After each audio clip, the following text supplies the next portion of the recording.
एक साइड पे Malaysian prime minister यहाँ बैठे हुए हैं, शंघाई तावन तंजीम का इजलास हो रहा है यहाँ पे, और साथ ही पाकिस्तान तहरीक इंसाफ ने एहतजाज की कॉल दी हुई है।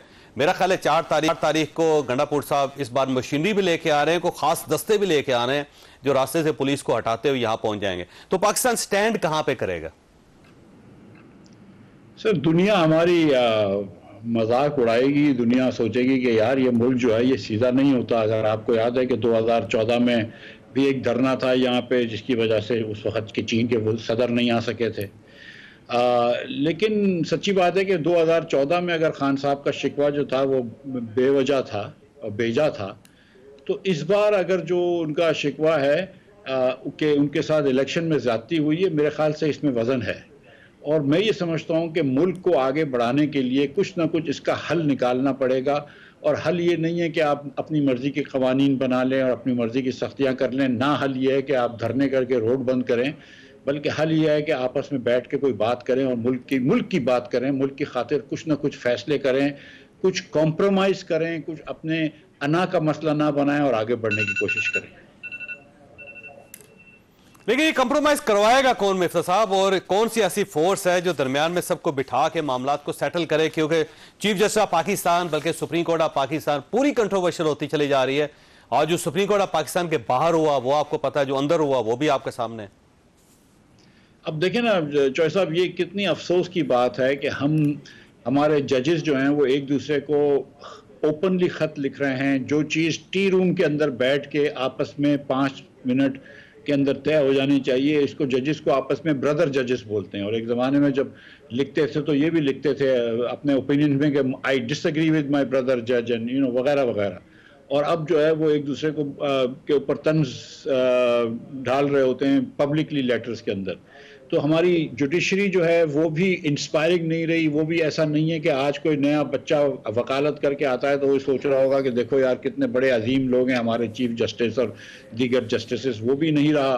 और जब आपस में आपके अंदर लड़ाई है तो आप किसी और की लड़ाई क्या ख़त्म करवाएंगे? तो ये बात दुरुस्त है कि कौन रहा है हमारे यहाँ जो आज ये मामलात को हल कर सके। लेकिन मैं ये गुजारिश करूँ कि हम ही को करना होगा, मुझको करना होगा, आपको करना होगा, मीडिया को रोल प्ले करना होगा, उलमा किराम को रोल पढ़ना करना होगा, और हम सबको मिलकर कुछ ना कुछ लेकर आगे आना होगा कि इसके मुल्क को कोई हल करें।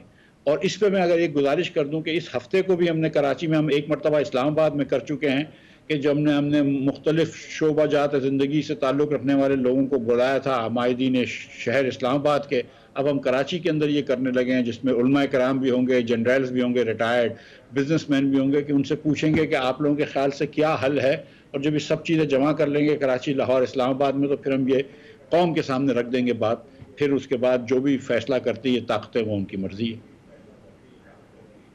अच्छा फरमाइए सर, मियां नवाज शरीफ साहब ने बड़े अरसे बाद खामोशी तोड़ी है, और आज एक तो उन्होंने पाकिस्तान तहरीक इंसाफ के ऊपर भी बात की और साथ ये भी कहा कि IMF को हमने गुड बाय कह दिया था लेकिन ये लोग फिर ले आए। तो ज़ाहिर इमरान खान साहब के दौर में IMF वापस आया, लेकिन बहुत ज़्यादा नेगोशिएशन तो आपने की थी। तो ये कौन लेके आया, और क्या ये IMF से जान छुड़वाई जा सकेगी अब पाकिस्तान को? सर देखिए, गुजारिश ये है कि IMF को पहले 3 साल में पूरा प्रोग्राम मुकम्मल हुआ और IMF से ख़त्म हो गया। लेकिन सच्ची बात है कि उसके चौथे साल की जो पॉलिसीज़ थी, डॉलर को एक फिक्स करके रखा हुआ था 1 से 15 पे, और जिस तरह हम कर्ज लेकर डॉलर को मार्केट में डाल रहे थे, तो ये बात नज़र आ गई थी कि IMF के पास वापस जाना ज़रूरी था। तो इस पे कोई डाउट नहीं है कि मुस्लिम लीग नून की हुकूमत के आखिरी साल के अंदर, आखिरी 2 सालों में ये गलतियां हुई थी जिसकी वजह से IMF के पास वापस जाना पड़ा। एक्सपोर्ट आपका कम हो रहा था, इंपोर्ट आपका तेज़ी से बढ़ रहा था, और बहुत तेज़ी से बढ़ रहा था, और आपके पास वो पैसे नहीं थे कि जिससे आप सपोर्ट कर सकें। और भाई जब मैं वज़ीर बना आखिरी 5 महीनों के अंदर, तो इनफैक्ट IMF तो छोड़ दें, आप वर्ल्ड बैंक और एशियन डेवलपमेंट बैंक ने हमको पैसे देने रोक दिए थे क्योंकि हमारे पास 3 महीने का इंपोर्ट कवर भी नहीं था।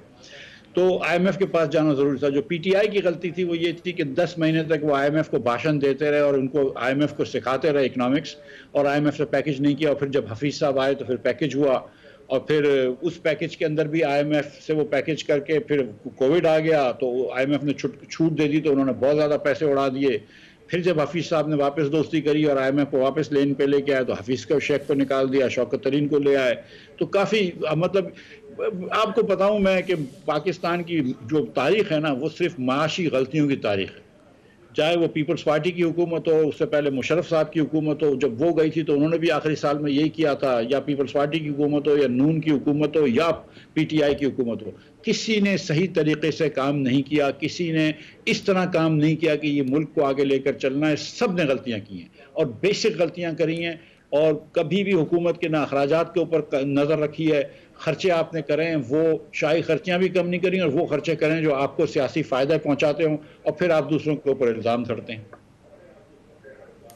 तो आप इसहाक डार साहब को जिम्मेदार समझते हैं कि जिनकी वजह से IMF को दोबारा आना पड़ा पाकिस्तान के अंदर?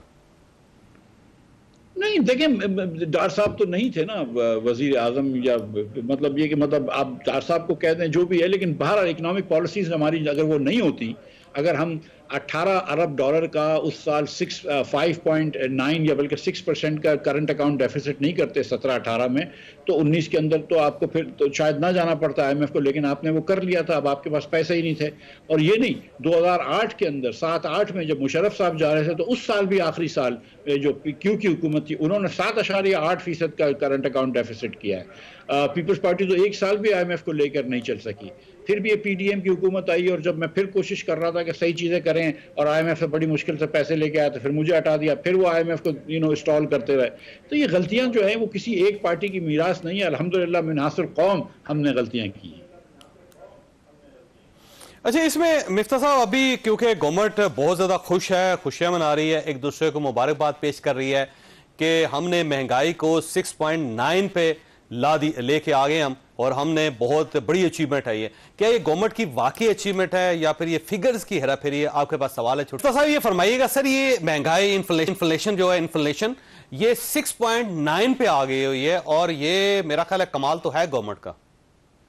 सर देखें, अफराद ज़र 6.9% पे आई है। महंगाई, जो अक्सर लोग कहते हैं कि महंगाई कम हो गई, तो फिर लोग समझते नहीं है महंगाई की रफ्तार कम हो गई है। जिस रफ्तार से महंगाई बढ़ रही थी वो रफ्तार में कमी आ गई है।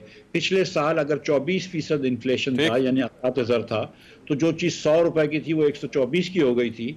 तो इस साल वो क्योंकि 11% है अब तक लेस से एवरेज, तो या 9% है, तो 124 की चीज़ जो है वो 135 की हो गई है। वो 124 से कम नहीं हुई है। तो ये और इस महीने का अफराद ज़र जो है वो 6.9% आया। ये बात दुरुस्त है। और इसमें जो बड़ी बात है, जो सबसे बड़ा फैक्टर है, और मेरे ख्याल से कोई भी इकोनॉमिस्ट आपको इस बात की गवाही दे देगा, वो ये है कि इंटरनेशनल मार्केट्स में ऑयल प्राइस की कमी हो गई है। जो $120 की, $124 की प्राइस ऑयल होती थी मिसाल के तौर पर जब मैं वजीर था, वो आज $70 की हो गई है। आज 2 दिन से बढ़ रही है, क्योंकि ये जंग जो इसराइल और ईरान की जो हो रही है, वरना 170 के भी नीचे आ गया था। तो अगर ये $70 तक रहता है तो पाकिस्तान के लिए बड़ा अच्छा है। अगर 60 हो जाए या 50 हो जाए तो और भी अच्छा है। लेकिन इस वक्त जो महंगाई की कमी हुई है वो इसलिए नहीं हुई कि हुकूमत ने कोई अखराजात कम किए, वो बिल्कुल नहीं किए। उसने 24% अपने जारी अखराजात बढ़ाए हैं, एंड PSDP 65% बढ़ाया है। उसने कोई मतलब टैक्स नेट बढ़ाया है, बिजली के बिल महंगे कर रहे हैं, उससे महंगाई कम नहीं होती है। तो हुकूमत ने कोई ऐसा मुस्बत स्टेप नहीं लिया जिससे महंगाई कम हो, मां सिवाय इसके कि स्टेट बैंक ने अपने शरह सूद बहुत बढ़ा दिया है। ये जो अफराद ज़र में कमी आई है वो बिल्कुल इसीलिए कमी आई है कि बैनुल अक़वामी मंडी में तेल की कीमत कम हो गई है, जिससे हमारी दरामदात कम हो गई है। लिहाजा हमारा कोई उसके अंदर कंट्रीब्यूशन नहीं है, हमारा कोई कमाल नहीं है, ये इंटरनेशनल मार्केट का अफेक्ट है। आप समझ रहे हैं? बड़ा अफेक्ट तो इंटरनेशनल मार्केट का है। देखिए, एक चीज की हुकूमत को आपको क्रेडिट देनी होगी कि बहरहाल इन्होंने IMF से एग्रीमेंट साइन कर लिया। अगर IMF का एग्रीमेंट साइन नहीं करते माज़अल्लाह, तो बहुत बुरा होता। तो पता नहीं किधर हम किस जगह खड़े होते। लेकिन अब चूंकि IMF का एग्रीमेंट आपने साइन कर लिया, तो IMF ने कह दिया कि चलो 3 साल तक पाकिस्तान जो है वो डिफॉल्ट नहीं होगा। तो अब हमको एक स्पेस मिल गई है। साथ साथ आपका पेट्रोल की कीमत कम हो गई है दुनिया भर में, तो एक और स्पेस मिल गई है। लेकिन हुकूमत को जो ये बजट के बाद इनको नेशनल फाइनेंस कमीशन का अवार्ड बनाना चाहिए था, वो इन्होंने नहीं किया। इनको कोई अखराजात में कम करना था, वो इन्होंने नहीं किया। इन्होंने बिस्क को अगर सूबों को ट्रांसफर करना था, वो इन्होंने नहीं किया। इन्होंने जो फर्टिलाइजर की सब्सिडी हुकूमत दे रही है कम करना, वो इन्होंने नहीं किया। इन्होंने जो बिजली की निजकारी करनी थी वो इन्होंने अब तक नहीं करी। बिजली की कमी में जो कॉस्ट में कमी लानी थी वो इन्होंने नहीं करी। इन्होंने देखें चौधरी साहब, इस वक्त जो टैक्स है नौकरी पेशा लोगों पे वो 38.5% है। इस वक्त बिजनेस इंडिविजुअल्स हैं, यानी कि डॉक्टर्स, लॉयर्स, चार्टर्ड अकाउंटेंट्स, इन पे 49% टैक्स है। कंपनीज के ऊपर 54% टैक्स है डिविडेंड के साथ मिलाकर। ये पाकिस्तान का बिजनेस एनवायरनमेंट तो बिल्कुल ठीक नहीं है। इधर आप समझते हैं कि 40% या 50% आपकी अगर इनकम जो है वो हुकूमत ले जाए तो आपको उसके मुकाबले में सर्विसेज देती है, और फिर उसके बाद जो आप चीज़ें खरीदते हैं उसके ऊपर 18% टैक्स है। अब बिजली का बिल के ऊपर 24% टैक्स है। तो हुकूमत ने तो कोई ऐसी नजर नहीं आई हुकूमत की, हाँ बातें बड़ी अच्छी करी हैं, लेकिन हुकूमत की कोई ऐसी काविश नजर नहीं आई है कि जिससे महंगाई की कमी हो। ये तो महंगाई की कमी इसलिए हुई है कि तेल सस्ता हो गया दुनिया भर में।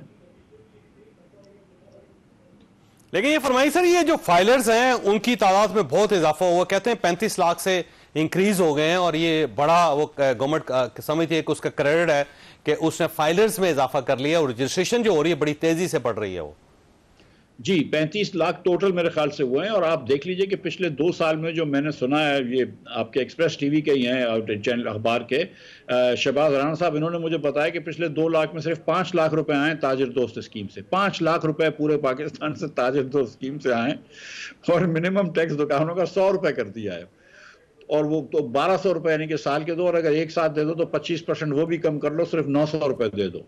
तो अब दुकानदारों से आपने फिर टैक्स नहीं ले सके, ज़राअत वालों से आप फिर टैक्स नहीं ले सके, प्रॉपर्टी से आप फिर टैक्स नहीं ले सके, उसके बारे में कोई बात नहीं करी है। तो पेंशन का रिफॉर्म कर रहे थे, फौज भी मान गई थी, लेकिन पेंशन का रिफॉर्म भी रुक गया। तो कोई काम होते हुए नजर नहीं आ रहा है।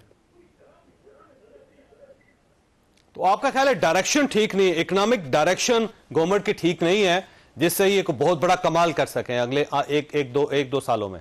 मैं ये समझता हूं कि फाइनेंस मिनिस्टर समझदारी की बात करते हैं और उनकी बातें ठीक होती हैं। मैं ये समझता हूं कि उनको सियासी तौर पर इजाज़त नहीं मिलती वो काम करने की जो काम ज़रूरी हैं। उनको इजाज़त नहीं मिलती रिटेलर से टैक्स लेने की, उनको इजाज़त नहीं मिलती कि वो फार्मर्स के ऊपर एग्रीकल्चर के ऊपर सूबों से बात भी कर सकें। उनको इजाज़त नहीं मिली मिसाल के तौर पर कि वह NFC अवार्ड की भी बात कर सकें या उसकी कमीशन भी बना सकें। ये हुकूमत के अंदर, क्योंकि ये हुकूमत इलेक्ट होकर नहीं आई है ठीक तरीके से, तो इस हुकूमत के अंदर जो है वो खौफ है, और उस हुकूमत में कोई एबिलिटी नहीं है रिफॉर्म करने की। जब तक आप फंडामेंटल इस्लाहत नहीं करेंगे चौधरी साहब, मैं आपको यकीन दिला रहा हूं कि फिर ये IMF का प्रोग्राम खत्म होगा, फिर हमको अगली हुकूमत को या जो भी हुकूमत रही उसको फिर IMF में जाना पड़ेगा। आपको ये अल्लाह ताला ने एक मौका दिया है कि IMF भी करवा दिया आपको, और आपको दुनिया में पेट्रोल सस्ता हुआ, ये अल्लाह ने आपको मौका दिया है कि अब आप इस्लाहत करें कि जाके ये मुल्क जो है वो आगे बढ़ सके। जिस मुल्क के अंदर 2 करोड़ 60 लाख बच्चे स्कूल में नहीं हो, 40% बच्चा हमारा स्कूल में नहीं हो, वो मुल्क आगे नहीं बढ़ सकता। सबसे पहले काम वज़ीर आज़म को और वज़राए आलाम को ये करना पड़ेगा कि उनको पढ़ाएं। आप ये जो शो के प्रोजेक्ट्स करते हैं ये करना बंद करें, आप इनको पढ़ाएं बच्चों को, इनको स्कूल में डालें, इनकी स्कूलें बेहतर करें, स्कूल वाउचर्स दें, इनको प्राइवेट स्कूल में डालें। ये काम नहीं करेंगे आप, हमारी जो बहनें हैं 40% हमारे बच्चे जो हैं वो स्टंटेड होते हैं, उनको लो बर्थ वेट पैदा होते हैं क्योंकि हमारी बहनों में आयरन डिफिशिएंसी है। आप जब ये चीज़ें, जब तक बेसिक ह्यूमन इंडेक्सेस सही नहीं करेंगे मुल्क आगे नहीं बढ़ेगा। और ये फरमाइए सर, अगर ईरान इसराइल जंग हो जाती है तो फिर पाकिस्तान की इकॉनमी किस हद तक मुतासर होगी? देखिए, अल्लाह करे कि ये कोई और मज़ीद ये फैले ना, लेकिन खुदा न खास्ता अगर इधर कोई जंग हो जाती है मशरिक़ वस्ता में, तो पेट्रोल दुनिया भर में महंगा हो जाएगा, और आप देखेंगे कि ये जो पेट्रोल पाकिस्तान में जो सस्ता हो रहा है वो भी महंगा हो जाएगा, और फिर जो महंगाई कम हुई है वो भी बढ़ जाएगी। और फिर हुकूमत जो है अभी तो अपने आप को शाबाश दे रही है, लेकिन फिर हुकूमत कहेगी देखो इसलिए महंगाई बढ़ी कि दुनिया में पेट्रोल बढ़ गया। फिर ये नहीं सोचेंगे कि यार हमको थोड़ा सा इधर अपने अखराजात कम कर लेने चाहिए थे, हमको थोड़ा सा जो है वो रिफॉर्म्स कर लेने चाहिए थे, हमको थोड़ी सी बिजली जो है वो सस्ती बनानी चाहिए थी, हमको बिजली की पॉलिसीज थोड़ी सी ठीक करनी चाहिए थी। ये फिर ये बात नहीं करेंगे। ये फरमाइए सर, ये एक सियासी सवाल आपसे, ये जो तरमीमी पैकेज आ रहा है, और ऐसे लगता है कि 63A का फैसला आने के साथ ही गवर्नमेंट तरमीमी पैकेज पार्लियामेंट में पेश कर देगी, और शायद पाकिस्तान तहरीक इंसाफ के लोगों को तोड़ के वो इसे मंजूर भी करवा लें। अब जब ये पैकेज मंजूर हो जाएगा तो फिर पाकिस्तान की सियासत कहां स्टैंड करेगी? सर वो शायद अब्बासी साहब कहते हैं ना कि ये 2 चॉइसेस हैं, 2-3 साल की नौकरी और कर लो या इज्जत बचा लो। हमारे लोग जो हैं वो हर मर्तबा जो है वो नौकरी को चूज़ करते हैं इज्जत से। और आप ये देख लीजिए कि इनके क्या नीयत है, क्या नीयत अमेंडमेंट लाने की इसलिए थी कि आम लोगों को इंसाफ मिल जाए?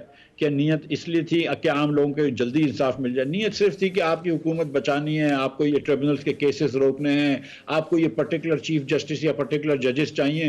पहले एक तरफ जज होते थे, वो सहूलतकार होते थे, इमरान खान के कुछ जजेस करते थे गलत फैसले इमरान खान को बचाने के लिए, कि हमने मना किया था इमरान खान को कि जलसा नहीं करना, लेकिन उसको शायद फ़ोन नहीं गया होगा, उसको मैसेज नहीं मिला होगा। अब आप जजेस ऐसे लाना चाह रहे हैं जो आपके हक में फैसला करें। ओ भाई, न्यूट्रल जजेस होने चाहिए जो तुमको भी कल बचाएंगे। यही जजेस थे ना मंसूर अली शाह और अतर मिनल्ला वगैरह, जो मुस्लिम लीग के लोगों को बेल दिया करते थे जब हम लोग जेल जाते थे। तो इस टाइप के जजों को रहने दो। ये अपने एक किस्म के अपने जो तरफदारी के जजेस लाके आते हो, जो पूरा आइन की स्कीम उल्टी सीधी कर रहे हो आज अपनी हुकूमत बचाने के लिए, ये ना करो। ये आखिर में नुकसान इनका ही होगा, इनका भी पूरी कौम का तो नुकसान होगा, लेकिन मुस्लिम लीग वाले भी इसी डंडे से पिटेंगे जो डंडा तैयार कर रहे हैं किसी और के लिए।